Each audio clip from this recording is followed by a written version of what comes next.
Mala medit mala mugwa gat pot che hal mala ke jan same ni modu na Rebecca che ban ko ba man roj kot bana jaba nyak wala to kon kala sanan wara udien kan kon ore la sanadan bana gudan gol pin ka pal kana pal kon bunya di dial kon yi shukuru so kwar mi chang nal kan pin bana nyam ko din ko bana ore ruwain ko ka ruwain ti bombom ti tak tiak ne ka ling ka yedu la kamne ko be ko lo ko lo ni ko adin jang ne ka yedu ko yalla sher ko kana leb ko yalla ke ka ko bana ruwain ti ko din ne ko nyak ne mo ke rieden ci kamne wala man bitik ne teji di dial shudu gat ko yongwaro amen gwa ci loyde tet ko shaban ka ya ka janna sanan wara udien shi quarter ande taga to ci doni lesson kel kula lesson wal jok tien mana wako quarter jidit de lar kul ya ko re quarter ne me shan tun wan chana ka ngi long teti sometime ci kona goro kuen kon ga shebu kon chali nyu ke bu kon chali daniel teni wana ya gol especially ji domination ne to ko ken la ja gol ka la wo ke wan to bombom ti te ke shane to wan to la goro wo bi bible be kon kuen long bi breide be kulling but chocolate like an quarter me chana raja long ka daniel ka chana raja long ka nyut ka chana raja long ka ban gadaran ke banen jaggen so lesson nanen wara udien che sande che goro ne itinyam barai ka Thursday wala Thursday yo text and important biyo jaka de yo jaka biyo jaka revelation 14 akula bas bakalen waka bazan bro so ngi kone revelation 13 raja ke three angel message so three angel message raja ka verse 13 I mean ka revelation 14 ka verse 6 waka 7 na yena kwen jen be raja balat ke jebe bestin jen kwame so kon gani ni jak no kon alat no gute chakaban ko kotte chakaban ban rewde ko ngi kono Jesus kon bani mon ban me la ban wo ba kon banang tawan yalaro an ban kot lat ke jini mete Jesus wi monani so do chalat ko gwa bar long mi team yen gwa ba ke Jesus ni 2000 years ago Jesus te wana me lat ke banda bana me she ban ba la de bana brawda so sometimes dong la na gujo ka dor chala na wala ka ngu she pomo a shere me bangwang tin ka shere me bataka daawt ba shere me bataka ke dio ko cha te nguk tu wanda chalat cha wana ne ba na nak bataka degree me ban ba na ba ka nak ka chala ro ne na ba bella ba ba na force ke je ka chala ro ne ba ni de ngat kut ba ka nak chala ro ba bataka an problem dan batak kini de jak the problem ban kam chankot kula sabat kana chankot kana kula sunday chala ro ne na ba na force bo cha la ro ne dong chi bella chicken bi cha bu chicken bu nok cha ko bu no go bu ko kok to cha ka lat tan ba wo ka ngwani cha ka lan wal ka tel mi shup ngu to ko so on Thursday taban raja ka biela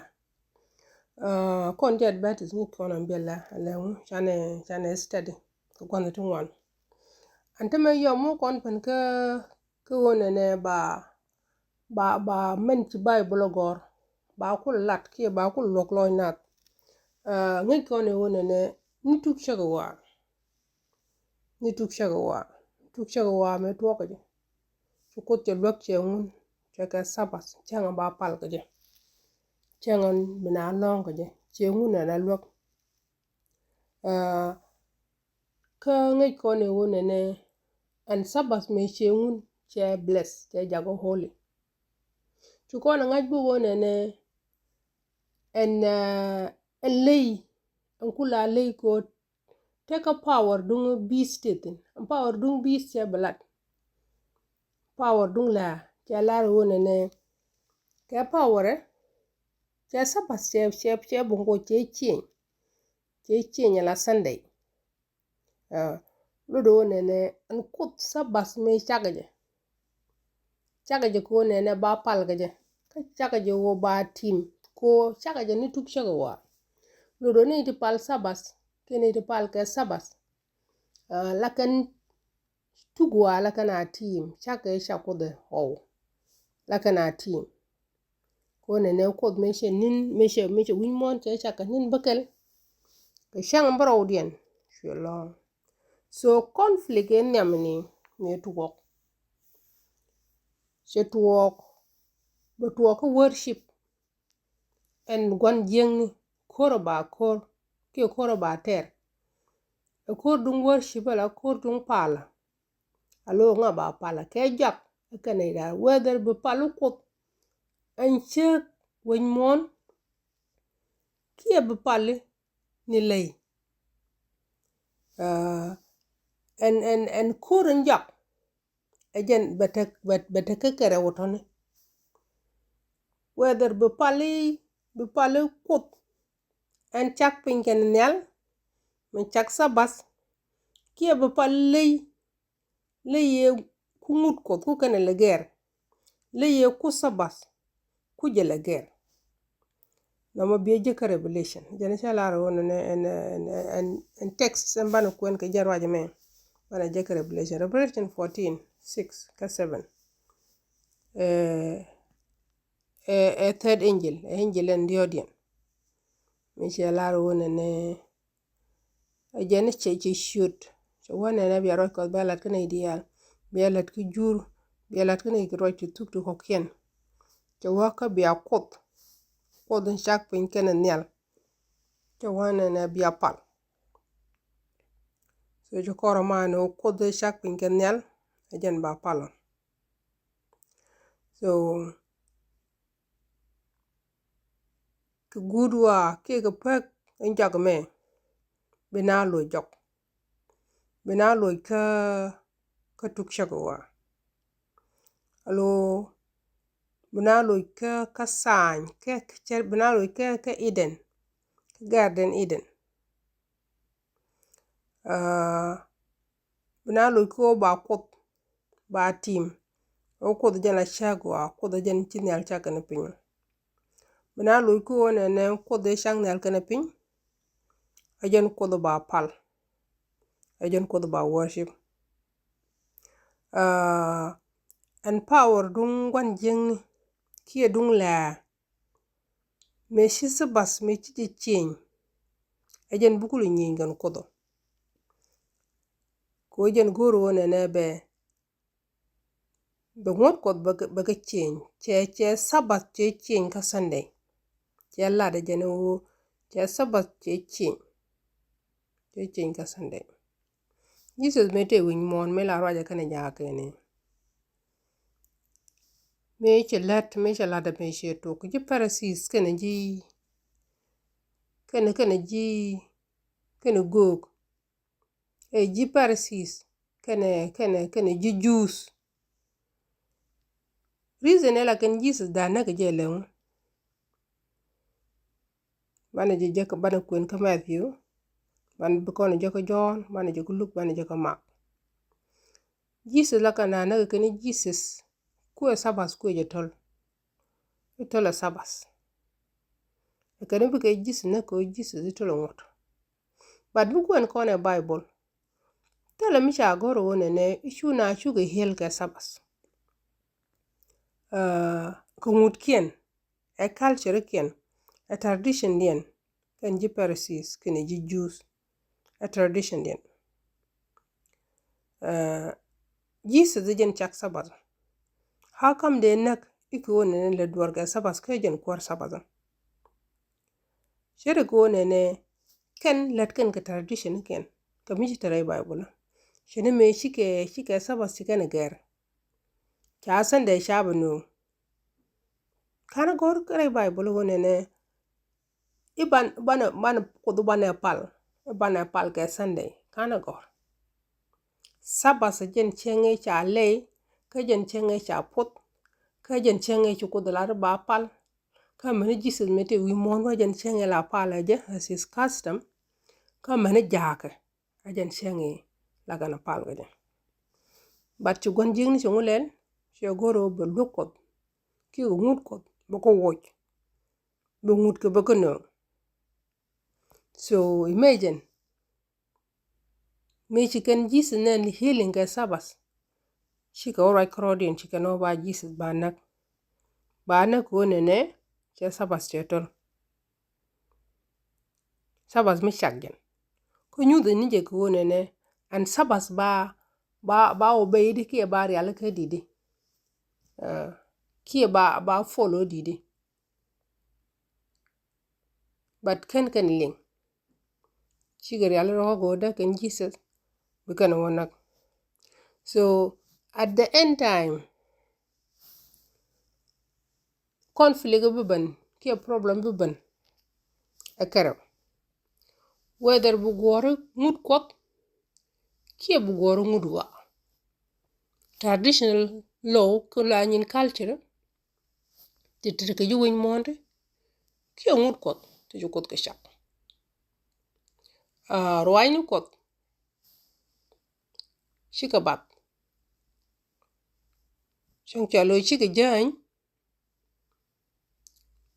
ko ni loide shaman cha gore Bible ko no loide ko goro ne dial bi kan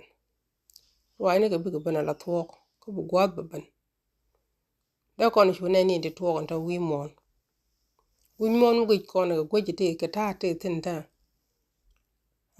ne won shangaram ku la re o wi mon ma cha ta ga gut